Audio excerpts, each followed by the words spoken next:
Welcome to the Pair of Dinks podcast. And today you have an episode with me, Jake. Chantel has taken a break from this one, and I thought I would read from you a chapter in a book that I started writing during COVID. It's autobiography, basically, but if you haven't listened to our episode where Chantel interviewed me about my cancer experience, I was going through chemotherapy treatment for a non-Hodgkin's lymphoma while most of this pandemic was taking place. Like, as these restrictions were coming in, I was being diagnosed and referred over for treatment. So it was a very, how would I say, not exactly lonely. I had people around, but you couldn't do much. And even more so when you're immunocompromised and just so wiped out and bloody tired from that treatment. So I guess also for you guys to get to know me a little more and my story and my life, this first chapter kind of introduces the world of COVID and how we're all reacting.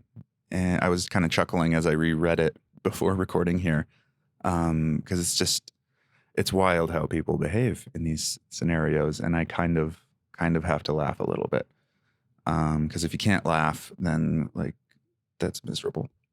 So always laugh about everything and and never do something always. That's funny. Sorry. I lost my thought for a second there. Anyhows, without further ado, I will jump in here and we will start. Never in my life did I expect to be part of a real worldwide pandemic. I was living in Vancouver, British Columbia, in the southwest corner of Canada. I was working in the movie business of Hollywood North when the COVID-19 pandemic infected the world.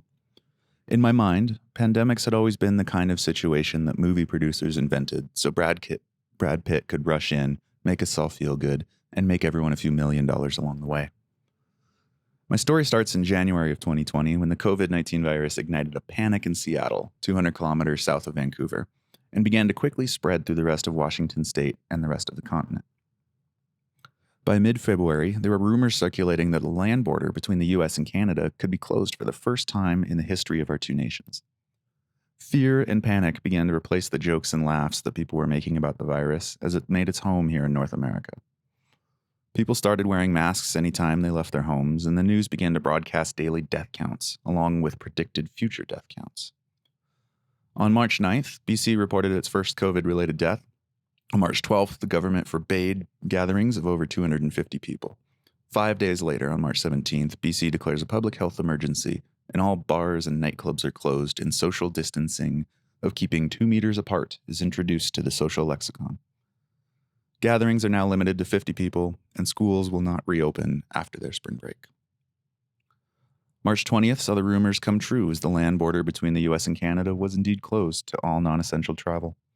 International flight was halted, and we were effectively locked inside the country. Provinces and the federal government introduced new stimulus payments to help those who were now unable to work. This was a dire situation, and North Americans reacted how we always react in a crisis, by purchasing all the toilet paper we could set our eyes on. Hope fizzled from the COVID-riddled air and from the empty aisles of Costco's and superstores across the nation. Fistfights broke out over cans of food and bottles of water.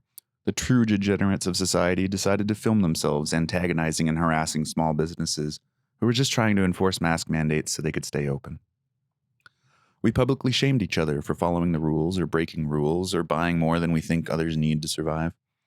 Some entrepreneurial souls saw an opportunity to make some extra money and sold sanitizers and cleaning supplies and masks for 4 times, 10 times, 20 times their cost.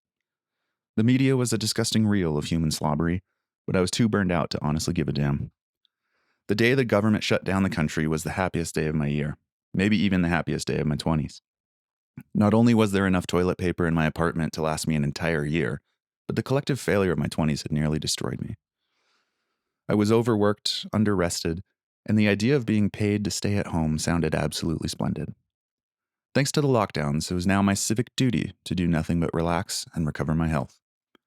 This year would also be the last year of a decade-long experiment that I had been living, which I loosely based on Henry David Thoreau's book, Walden, Life in the Woods. I say loosely because I never lived in the woods, and I never actually read the book. All I understood of the book was what my high school English teacher had told me. Thoreau left society to live alone in the woods for a year so he could understand what is essential to life. And that's what I wanted to learn in my first decade of adult life. What is essential to life? My first step toward answering that question was to leave my birth country, the United States of America, and move to Canada. And if you're a born and bred American, air quotes, I'm sure you're asking the same question a US border agent once asked me. Why would you move to Canada? The short answer is affordable healthcare, but let me bring you up to speed with all the nuance that forced me into that decision. See, I was born with dual US and Canadian citizenship on the south side of the 49th parallel in Bellingham, Washington. Throughout my life, we spent a great amount of time in Canada, either visiting my great grandparents in Parksville, BC, or skiing on the Canadian mountains. Back then, you didn't need passports, and not many people had much interest in crossing the border, so it didn't really feel like going to a different country. The only thing that made it different to me was the look of the money and putting putting gravy on French fries. At my high school graduation, people began to ask me the most dreadful question: "What do you want to be?" I don't remember what I told them, but I also didn't know what the fuck the question meant. What do I want to be? I want to be what I've always been, me. I want to taste all the experiences life has in store. I want to wander the planet and experience the different ways that people live, the foods they eat, shelters they build, and gain an appreciation for how that affects their quality of life. Maybe along that path, I could pick up some good ideas to incorporate into my own unique way of living, because if I'm honest with you, I had no love for the American dream my classmates aspired to. High school was a prison, and I did not enjoy spending my time in it. I kept good grades only so that parents, teachers, and school administrators would trust me and leave me unsupervised. The bad kids in school always got caught and had to spend much more time under adult supervision.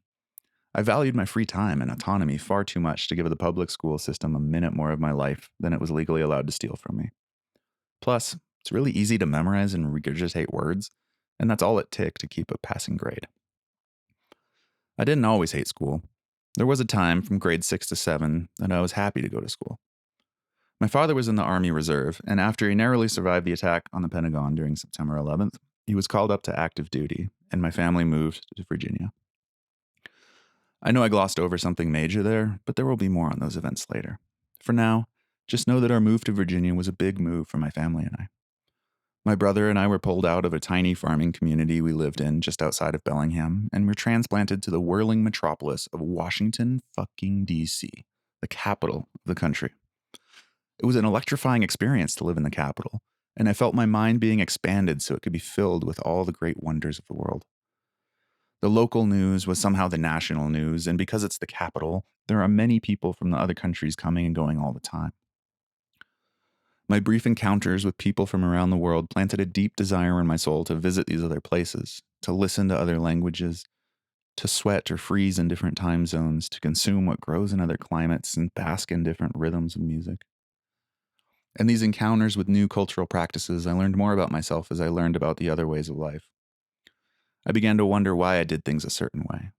I loved that mental journey that this kind of curiosity would take me on. My best friends in Virginia were from Texas and Russia, and the majority of my classmates were from countries in Latin America, the Persian Gulf, Eastern Europe, Africa, and Asia. Some were immigrants, and some were there just temporarily because their parents worked for their country's government, and they had to come to the US for a few years of business. I fell in love with music during this time in my life and learned to play the trumpet in middle school band. Outside of school, I picked up the electric guitar, and I developed a taste for grunge and punk rock after hanging out in the skateboard scene. I admired the musicians' ability to turn their pain and angst into loud, heavy guitar tones, and that made me believe that it's okay to feel out of place in the world. We traveled up and down the entire east coast of the United States, from Maine to Florida, and experienced all the places that most people only read about in textbooks or internet articles. We could take trains and buses, and that was often quicker than driving places, which was something that was not true of our life back home. We didn't need cars to get around, and we didn't have to walk, and it was so exciting. Our apartment complex had a gymnasium with basketball and racquetball courts for year-round activities. There was even a pool that we could use all summer long, a revolution for us kids who were accustomed to tying the hose onto the metal slide in the backyard to make a water slide in the summer. There were also spectacular lightning storms that cracked so loudly they would shake your soul from your body, something we rarely encountered back in Washington. In the winter, it would sometimes snow, which reminded us of home in Washington, except we went sledding down the steps of the Lincoln Memorial instead of the little hill at the Linden City Park. There were baseball games to play in the fall and the spring, and in every season of the year, a new batch of friends or relatives would come to visit us, and we toured them around the nation's capital. My brother and I did grow tired of some of these tours, and there was a running joke in our family that we would destroy the Jefferson Memorial if we were dragged there one more time. After 3 years of living in the capital, my father was returned to reserve duty from the Army, and we moved back to our little farming community outside of Bellingham, Washington. A part of my soul stayed in Alexandria, Virginia. I grew up there in the sense that it's where I lived out my pubescent years and began to discover what I love in this world. Music and skateboarding had become my life, and the metropolis of DC had a huge number of universities and organizations that deeply revered music and the arts. I saw a future for myself on a path that felt true to me, but it was unlike any path anyone in my family had ever traveled down. Our return to Bellingham was a prolonged and painful separation for my young heart. We spent 5 weeks driving on the road from Virginia to Florida to California and back up to Washington.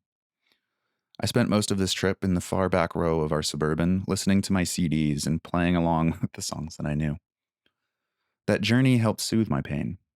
The incredible diversity of the United States provided so many novel distractions that kept a creative, buzzing energy inside of me. The sight of the Space Needle in Seattle sent a signal to my body to begin dumping all remnants of joy for the next 2 hours until we drove into Bellingham. In those years, Bellingham was a simple town, a swath of corn and berry fields that surrounded a small economic center built up from centuries of fishing and logging. Western Washington University was founded there in 1893, but as I've already mentioned, academic culture has never held much of my interest. Our return to Bellingham stripped away the rich colors of the world, and my soul hardened into a cold and bitter existence. Our school was small and held most extracurricular funding for sports programs, which the community didn't seem to mind. The old American folklore of working yourself to the bone, winning a state title, getting a scholarship to school, and making something of yourself was a way of life that was set in stone. If you weren't on that track, well, good luck to you. The world could always use more refinery technicians and sanitation workers. I continued to play guitar and fronted a band for the annual talent show where we covered songs from Green Day, Audioslave, and Paramore. Our drummer went to a different school, and it was difficult to get any kind of regular practice together. At first, I thought that I had a future in music, but after graduating the public school system, we all went our own separate ways. And while I was sad that the band didn't stay together and we couldn't continue in music, I felt so fucking free. And that sense of freedom lasted for only the summer. And when the leaves began to turn and fall was upon us, I found myself again sitting behind a desk, listening to some adult talk about how to do things in the world. I had enrolled in community college full-time so that I could stay on my father's health insurance plan. Life had freed me of one legal trap, and I tripped right into another. I circulated through various jobs at pizza parlors, hotels, and golf courses because the privilege of having adults lecture me was no longer free. Now I had to pay tuition fees and buy outdated books and pay for insurance and gas and car maintenance, all so I could get a piece of paper that says, I listened to some adults. The silver lining of this arrangement is when you're paying to listen to people, at least you're afforded the opportunity to choose what you want to listen to. And I chose classes that sounded personally interesting to me. Topics that were not taught in my high school, like interpersonal communication, natural disasters, a geology course, economics, film theory, and study skills. And yes, there is a college level class that solely exists to teach you how to study. And it was awesome. Film theory was a class I took because it sounded easy. Watch movies and write about them. Easy credits. Sign me up. But the class was so much more than that, and I unknowingly discovered my love for storytelling. The concepts of filmmaking were just visual expressions of writing, the same thing I had been learning in English class throughout school. I had a soft spot for English class, mostly because of my high school English teacher. He refused to give in to my teenage antics.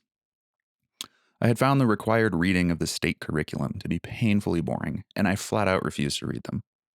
My mental math told me that I could fail this assignment and still get out of his class with a D+ at the worst. My parents would be disappointed, but they'd get over it, and I would still be able to enjoy life. But he caught me off guard. He accepted my refusal, even going so far as to say he didn't enjoy the required reading either, and he handed me a copy of Joseph Heller's Catch-22. He told me to write him an essay, write him an sorry. He told me to write him an essay summary of each chapter, while the rest of the class suffered from the pain of required reading. It was love at first sight. The first time Yossarian saw the chaplain, he fell madly in love with him. Yossarian was in the hospital with a pain in his liver that fell just short of being jaundice. The doctors were puzzled by the fact that it wasn't quite jaundice. If it became jaundice, they could treat it. If it didn't become jaundice and went away, then they could discharge him. But this being short of jaundice all the time confused them. It was love at first read for me. I devoured Catch-22 and happily wrote lengthy essays for my teacher while my classmates bled out of their eyeballs. My first film instructor was not as wild as my English teacher. I enrolled at a community college staffed by adjunct faculty, so he had another job as the program director for the local independent theater. Under his meticulous instruction, I had the revelation that filmmaking is the same as storytelling that we studied in English class. All the same components of writing are applied to filmmaking. There are metaphors and analogies and juxtapositions and onomatopoeia and all kinds of other tropes that I can't remember. The only difference is more people like to watch stuff than read stuff. My mind was blown wide open the day that he brought in a guest lecturer from the university's film program. Did you know there are tons of regular, everyday people who earn money creating movies? This sounded like a path to freedom. I started looking into film schools, but Los Angeles or New York did not interest me. I had already been to both towns, and I didn't enjoy the hustle and the pollution. Everyone and their brother and uncle goes to LA to make it in entertainment. Everyone else goes to New York with an American dream. All I could see in those two towns was too much competition in two of the most expensive places to live. When I was 9 years old, our family had taken a trip to Long Beach, a few kilometers south of Tofino on Vancouver Island in British Columbia, Canada. My brother and I decided to climb a huge rock, and on the beach, my brother and I decided to climb a huge rock on the beach, and when we got to the top, we found ourselves face to face with a semi-familiar, red-headed man named Glenn Morshower. Our dad joined us, and we all got to talking, and while we admired the sparkling Pacific Ocean under the low summer sun, he told us he's an actor and that he was taking a few days off from filming in Vancouver to enjoy the coast. Then he mentioned he had a small part in the 1998 production of Godzilla with Matthew Broderick and Jean Reno, one of my brother and I's favorite films at the time. This was the greatest day ever. There we were, standing face to face with the guy who got to stand face to face with Matthew Broderick. I marveled at the idea that people in the movies are real people, and they're not always in Hollywood. So I began researching film schools in Vancouver. The idea of going international for school was invigorating to me. I was desperate to leave the doldrums of Bellingham and get back to the excitement of city life that I had remembered from our years in Washington, D.C. A one-year technical program at Vancouver Film School, in the heart of downtown Vancouver, caught my attention because they had some big names that had graduated from there. Neil Blomkamp had just released his breakout film, District 9, and he was among these big names that was listed as attending Vancouver Film School, along with another list, hundreds long, of other alumni who also worked on the film. We lived so close to Vancouver that my father and I took a drive up there for a tour. I was impressed with their studios and loved the intense hands-on approach of the curriculum. You were constantly writing and shooting while attending classes throughout the day. It was my style of learning, and I signed up to start classes within a few months of our visit. The year was a blur of activity as we raced from project to project, learning the ins and outs of filmmaking all day and drinking all night. The drinking age is 19 in Canada, and being able to go out and order myself drinks with friends immediately made me feel 2 years older than I was. I especially appreciated the direction and guidance and mentorship of a man named John Poser. He was the program director at our school and our film directing instructor, and he peppered his lessons with grand tales of being a young filmmaker, hustling scripts around town, and doing everything with an attitude of, it's easier to beg for forgiveness than ask for permission, a quote that I still try to live by and always hear in his voice. The films he wrote and directed often delved into the macabre and taboo, often involving topics like infidelity and necrophilia, and I came to understand that he thoroughly enjoyed uncomfortable topics because they poked at the true darkness of our human potential. They felt very honest, as if they were simply posing questions. Here's something people are capable of, and what do you think of that? The family I grew up in was very Christian and politically conservative. when we like to sweep those kind of uncomfortable topics under the rug and pretend that they don't exist. While it felt wrong and uncomfortable for me at first, delving into these uncensored views of humanity helped me to understand the nature of the world. Even if I wish to sweep the darkness under the rug, it's still dark under the rug, and I can either choose to be aware of that or try living in blissful ignorance. Our classroom and production studios were on the edge of what's locally referred to as the downtown east side, which was also the hangout spot for many junkies, prostitutes, and other mentally unstable folks who have fallen out from society. As soon as classes ended, you were jettisoned into the streets where there would be piles of human shit, discarded needles, roaches, cigarette butts, and the occasional bloody condom. I once caught a glimpse of a man squatting in the middle of an alley taking a shit in the full glory of the morning sunrise. It was a picturesque moment that summarized the heartbreaking beauty of urban life. I did find the beautiful parts of town, and in time I came to appreciate some of the hole-in-the-wall joints that peppered the streets of the downtown east side. Cheap food and cheapish liquor could be found all over. Stanley Park was another place that I loved to spend the mornings in seclusion away from the noise of the city. It's larger than New York Central Park and has a beautiful, aptly named trail called the Seawall that stretches almost 9 kilometers around the perimeter. The park is also home to a cannon that fires every night at 9 p.m., a ridiculously photogenic lighthouse at Brockton Point, a collection of totem poles that tell the stories of the First Nations in the area, statue of Henry Jerome, the Instagram famous Siwash Rock, the locally famous Hollow Tree, English Bay Beach, Third Beach, Second Beach, the Second Beach Pool, the Lost Lagoon, the Rhododendron Garden, the Rose Garden, the Rock Garden, the Shakespearean Garden, tennis courts, lawn bowling greens, the Brockton Oval, the Japanese-Canadian War Memorial, a statue of old Lord Stanley, and many other lookouts, including my favorite spot at Ferguson Point. Some mornings you would find yourself in the company of a harbor seal who was swimming along the edge of the wall in search of a morning snack. Often I would skip a morning film theory class to go wander around the seawall with a notebook and my thoughts. It felt more productive than sitting in a dark theater listening to someone intellectualize art. Our final project was to write a script, attract a crew, and go make a short film. All 20-something of us in our class had to write a story, and then we would go up and pitch. My story wasn't that attractive, so I didn't get picked for a production, and I joined the rest of the class in fighting over crew roles. I had a natural talent for logistics and was quickly tapped to produce and assistant direct 2 of the films.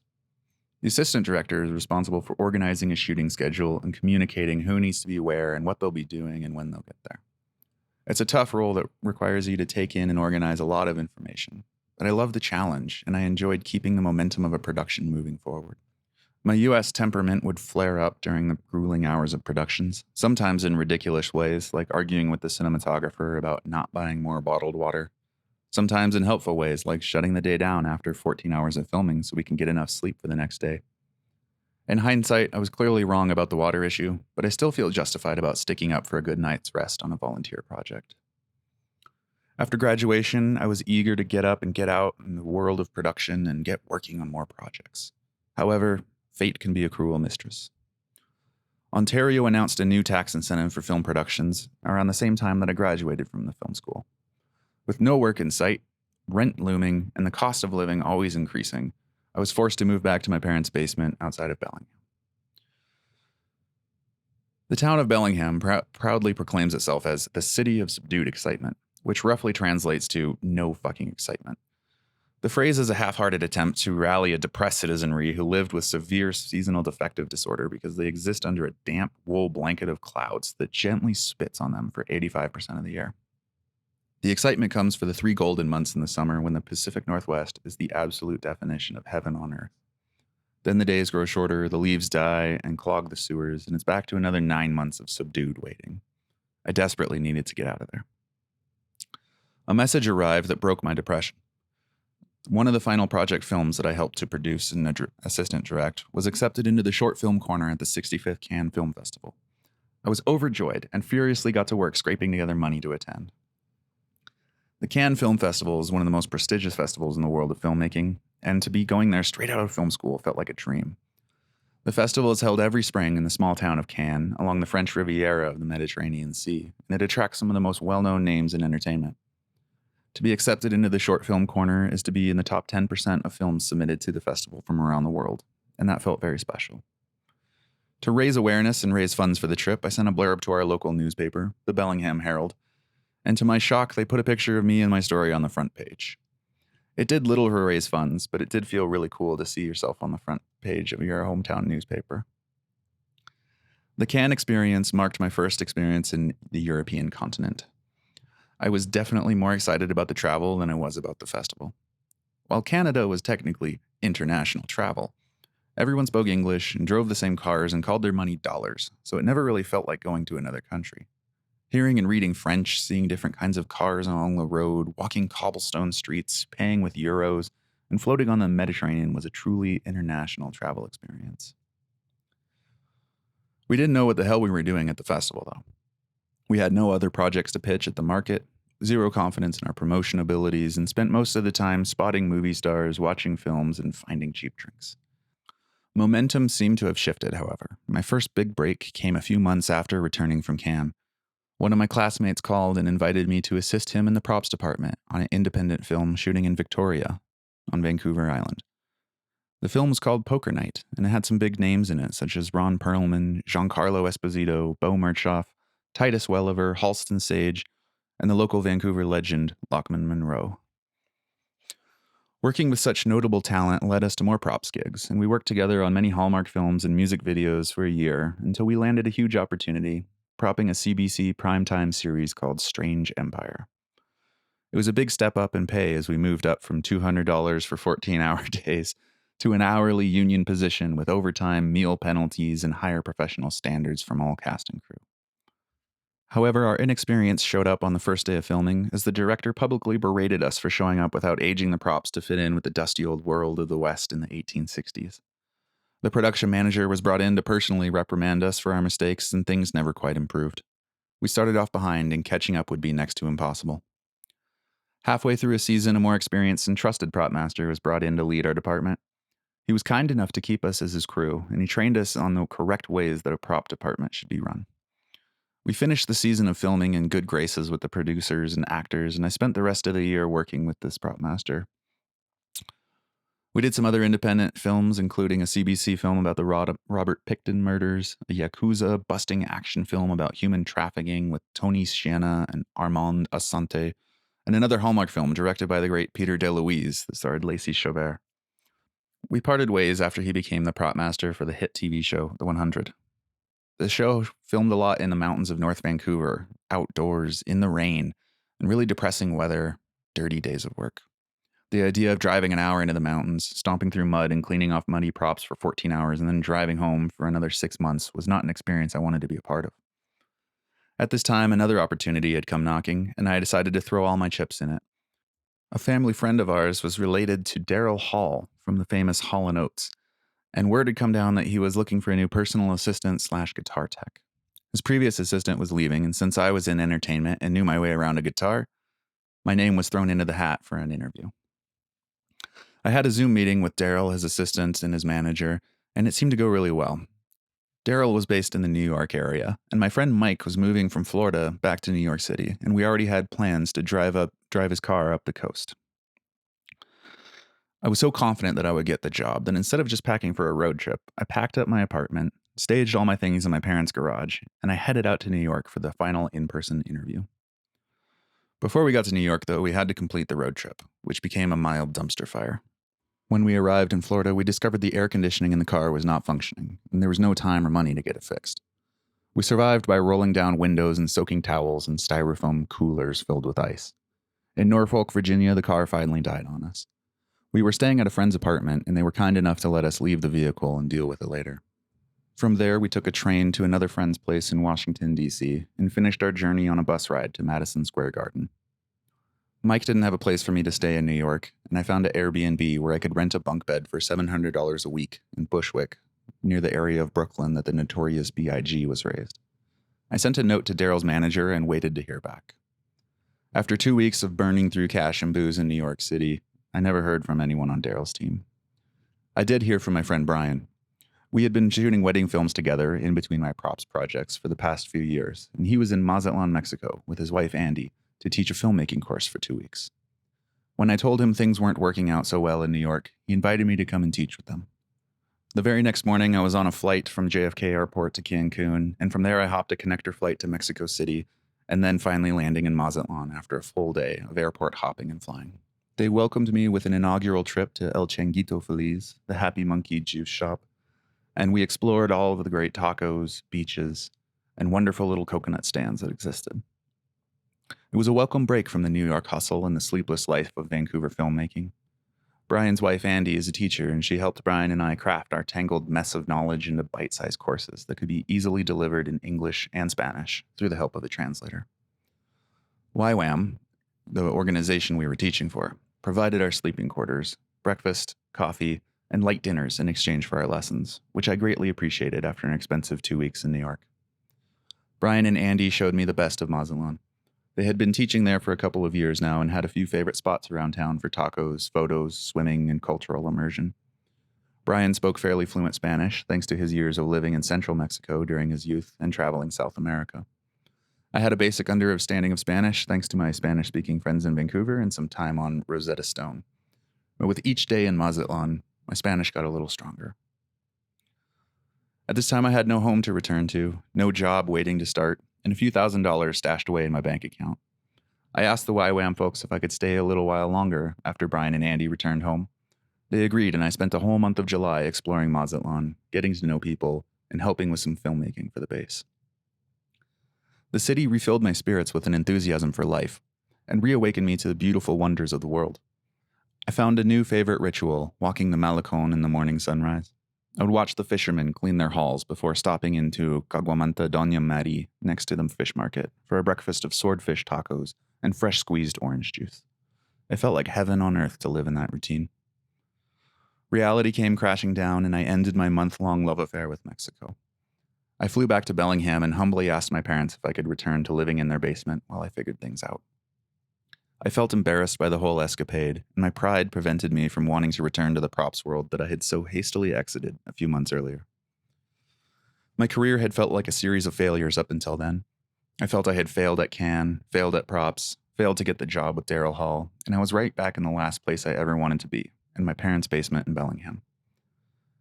Every time I felt a modicum of career momentum, the universe seemed to pull me away and plop me right back in Bellingham.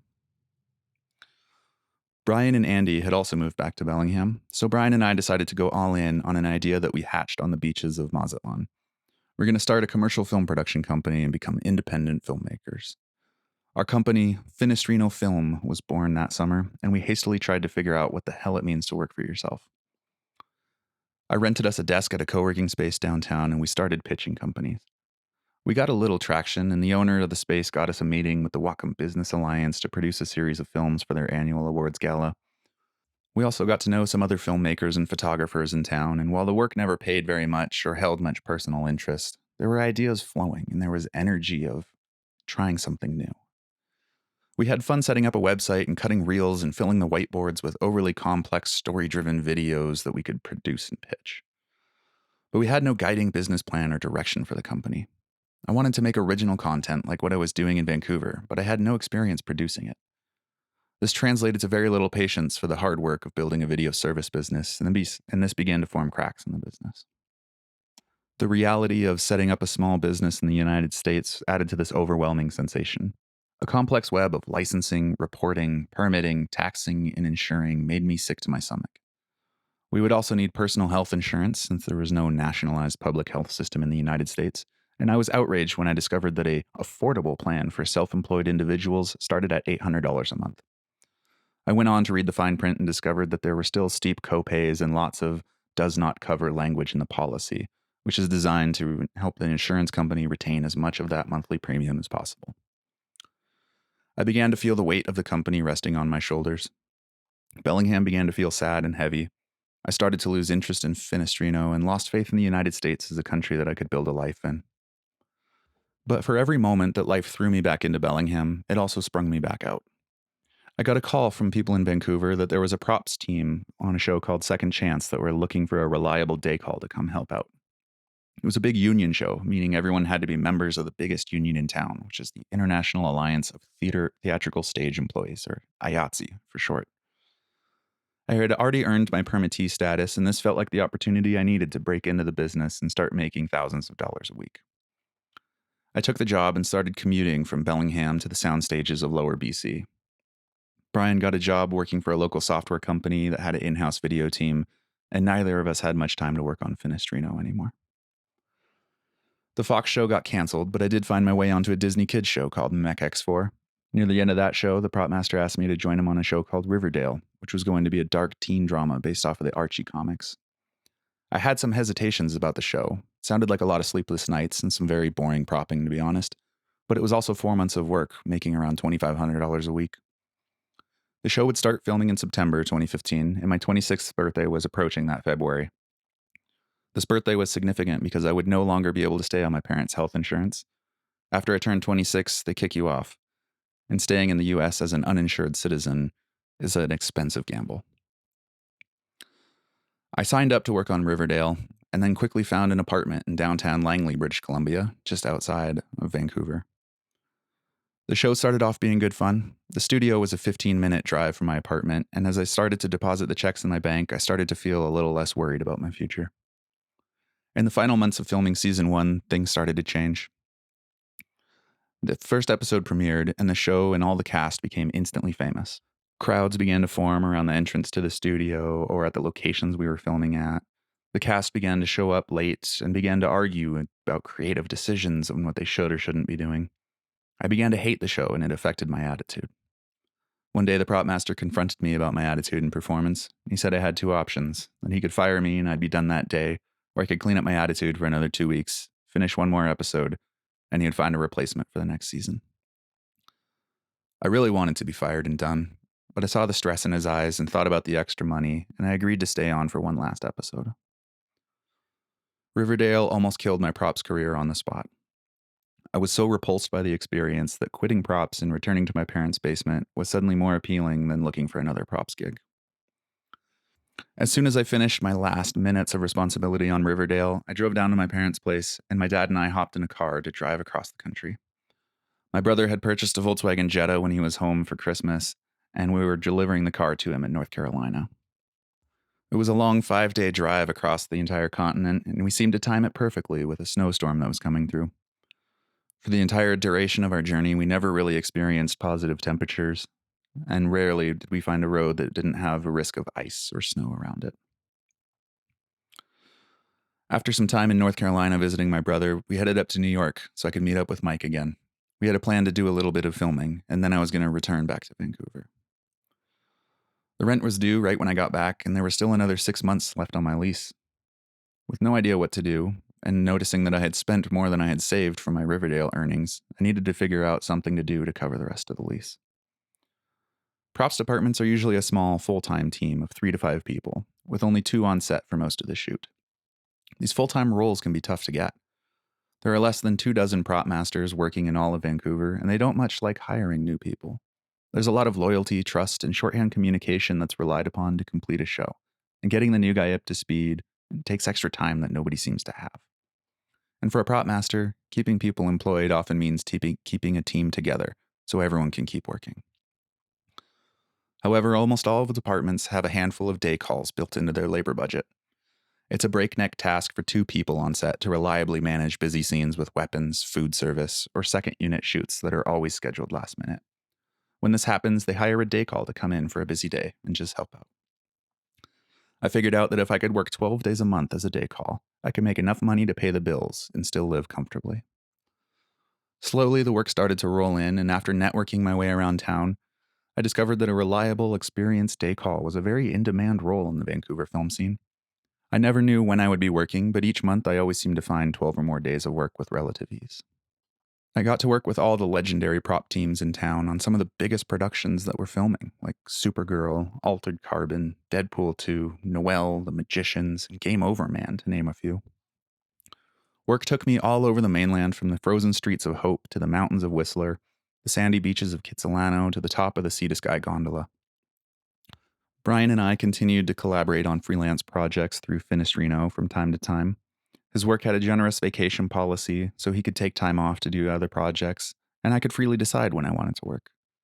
Each summer, we would return to Mazatlan and teach for a few weeks, and that always brought me the same spiritual reset that I had felt in the first months I spent there. This work life sweet spot was soon short lived. Productions got busier and busier, and I was being called for more than 12 days a month. I would begrudgingly accept because I didn't want to lose out on the relationships, and I could always use the money to fund another adventure or buy a new camera. I'm not sure exactly when I started drinking so much. I had stopped at the liquor store on my way home from working props jobs to buy 3 strong 16-ounce beers and promptly down them all before going to bed. If I wasn't working on set and had nowhere to be, I'd wander out to a pub or buy an 8-pack of Pabst Blue Ribbon and drink that all through the day before wandering back to the liquor store for a nightcap. Marijuana was also legalized in Canada, and I always had a little bit of smoke with my drink. I really took notice of my drinking over the Christmas holiday in 2019. My parents had sold their home in Bellingham and moved to Spokane on the eastern side of Washington state, and my brother was coming home for Christmas that year, making a rare appearance on the West Coast since he had joined the Army. Family gatherings were rarely a sober affair. My brother and I had perfected the art of day drinking together over the many adult years we spent living in our parents' basement. Mom would often make multiple passive-aggressive remarks about how quickly the recycling bin would be filled with beer cans and whiskey bottles, and we would laugh as we poured another.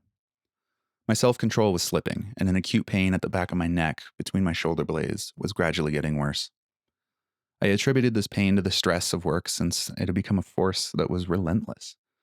Even during the holiday, I was unable to stop fielding inquiries, writing work estimates, and cramming more and more work into the first months of 2020. I had one big commitment to help the props team on Resident Alien finish filming season 1, and I promised myself that after production wrapped, I would take a few months off to rehabilitate from my alcoholism and live my 29th year in a more restful state. On Thursday, March 5th, 2020, we were filming a scene with 300 background performers, all dressed in various alien cosplay outfits, attending a fictional alien convention. This was our third day of filming with these background actors, and there were 2 other day calls with me to help manage the convention swag that we were handing out as props. For a reason I couldn't understand, I was acutely stressed about my responsibilities that morning. We set up our table and laid out our props for the background to pick up like they did every day. My supervisor came over and told me there were several background actors without props on set, and I snapped at him as if he was accusing me of a crime. He recoiled slightly and twisted his eyes in confusion before pushing me aside, grabbing some props and taking them to set. I felt my heart racing up my throat. I looked at the watch where the heart rate monitor showed my heart was beating at 120 beats per minute and climbing. I excused myself from my coworkers and found a couch in the quiet hallway to sit on. A pressure began to build in my head. It felt like my head wanted to break open. I called my mother, partially because I needed to hear a comforting voice, and partially because she's a registered nurse and could give me some honest medical advice. My voice began to crack as tears welled up while we spoke. I found an empty corridor with no one around and let the tears fall as I tried to string together words from. We agreed I should not continue working, and much to my relief, my teammates also agreed that I should go home and rest. My head was pounding with pressure that was so incredibly uncomfortable that the simplest transgression could send me into a rage. I distinctly remember a car cutting me off on the drive home, and I exploded with anger, cursing and screaming so much that spit splattered across my windshield. When I arrived home, I turned off all the alarm clocks and promised to take better care of myself. I formed a plan to stay home for at least a month and focus on good nutrition, restorative exercises, meditation, writing, cut back on the coffee, and stop drinking and smoking marijuana.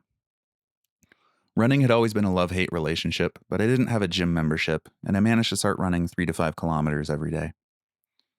A perk of the film business is that you get fed 3 meals a day while you're working, so I'd rarely cooked many meals for myself over the past 3 years, and this was now an opportunity to reconnect with my joy of cooking and preparing food. Meditation and yoga made their way back into my routine, and after the first 2 weeks at home, I was feeling much better about life, but still so damn tired. At about the same time, the Canadian government put the whole country into lockdown. I welcomed another 2 weeks of staying at home with open arms. But after a month of being in lockdown, I knew this pandemic would be no short affair. And I began to worry about money and work and began to feel incredibly alone, stuck in Canada while my family was stuck in the United States. The land border was now closed to all non-essential travel. Masks had to be worn everywhere. Hospitals were canceling procedures, and we all waited on pins and needles for the great tsunami of sickness to slam into us. One morning, as I passed the 1 kilometer mark in my run, I had the sudden urge to vomit. I slowed to a walk and immediately started to cough and dry heave on the trail. I found this quite alarming, and something felt seriously wrong. Running has never been my favorite activity, but it rarely provoked such an extreme physical reaction from my body. I walked for a little while longer until the urge to vomit subsided, and I began to lightly jog again, only to be stopped by more dry heaving and coughing. The section of trail I was running on straddled a creek and a small neighborhood, with homes and yards and small children playing in them. This was no place to be wildly coughing and dry heaving during a respiratory virus pandemic. I imagined someone looking out their sliding glass door, past children playing in the lawn, and calling the health authority. "Hello? There's a young man in respiratory distress in the park. It might be COVID. Send the police. Send the coroner. Send the ambulances and fire trucks and make it quick." I walked home as quickly as I could without causing a cough and decided that I should make an appointment with my doctor. Except I couldn't remember my doctor's name. I checked and double-checked my phone book, but there was no one named doctor in my contact list. I couldn't even remember the name of the clinic he worked at. I had been there once and remembered how to drive there, but when I traced the path on Google Maps, no medical clinics were shown. Did they move and I didn't get notice? Did he leave the medical clinic and not tell me? Was I now without a doctor at a time when I needed one most? Late one Sunday evening, as the sun began to darken and burn a brilliant orange, I decided my only option was to get in the car and drive to where I remembered the clinic being. When I arrived, the place looked like a condemned restaurant. The front door and all of the windows were plastered with papers listing hundreds of different rules and protocols and numbers about how to behave at a medical facility during a pandemic and who to contact if you're feeling ill. One flyer had the names and pictures of all the doctors, and I found my doctor's portrait along with the information I was looking for: how to schedule appointments. I took a photograph of the instructions and made a call first thing Monday morning. A phone consultation was all the doctor could offer me at the moment, and I was quite all right with not having to leave my bed. It was uncomfortable to get out of bed. The pressure in my head was still present, and my heart rate would spike to 120 beats per minute or more any time I was upright and walking. We started our conversation with me outlining my worries about hypertension and stress.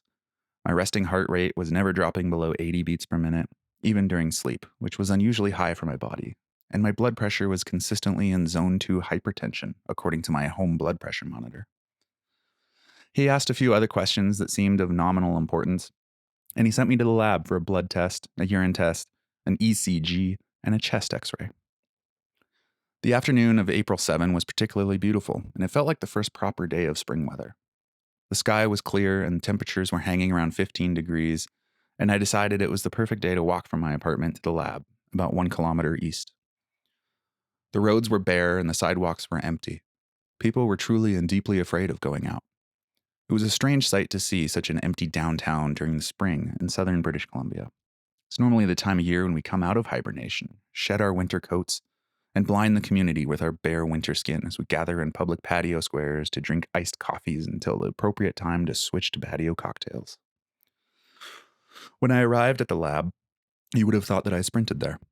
I was sweating, and my watch told me that my heart rate was already racing up to 150 beats per minute. Before I climbed the stairs to the second floor, I had to stop and catch my breath, which took an extra minute because of the thick mask covering my face. I began to feel self-conscious. Oh no, they'll think I have respiratory problems. They'll think I have COVID. I closed my eyes and I tried to use my mind to settle the anxiety. It kind of worked, until I had to climb the stairs again. The lab was hectic. Technicians and nurses whizzed around behind thick plexiglass barriers, snatching papers out of printers and faxes and flipping through files as they hopped from one ringing phone to another ringing phone, demanding that whoever was on the other end of the line stay on hold. I stood stupidly still in the front counter for a minute until the woman behind the counter asked me what I was there and if I had an appointment. Why I was there and if I had an appointment. I had an appointment and told her that the doctor emailed me a lab order, but she stopped me before I could even show her my phone. They required a paper copy, and I had to either go get the order printed or have my doctor fax the order over. She wrote down their fax number for me to give to the doctor, and then she returned to putting all of the phones on hold. My heart almost fell out of my anus. It was noon, and my appointment was at noon 30, and my doctor's office was closed from 12 to 1 for lunch. Even if I owned a printer, I couldn't physically run home, print it, and be back within 30 minutes for my appointment. I sat down in a chair in the waiting area so that my heart would stop racing up my throat again. I called my doctor's office a few more times in the hope that someone would answer on lunch. Nothing. My brain had a breakthrough. I opened the App Store and I found an app that could send faxes. I bought some credits, entered the fax number that the lady had wrote down for me, and a few minutes later she called me over and held up the faxed order that my doctor's office had just sent. I immediately patted myself on the back for this expert maneuver through the semantics of administrative protocols. All right, that's the end of that writing. Thanks for listening, everyone. Hope you have an awesome day or night or wherever you are, and we will see you next week.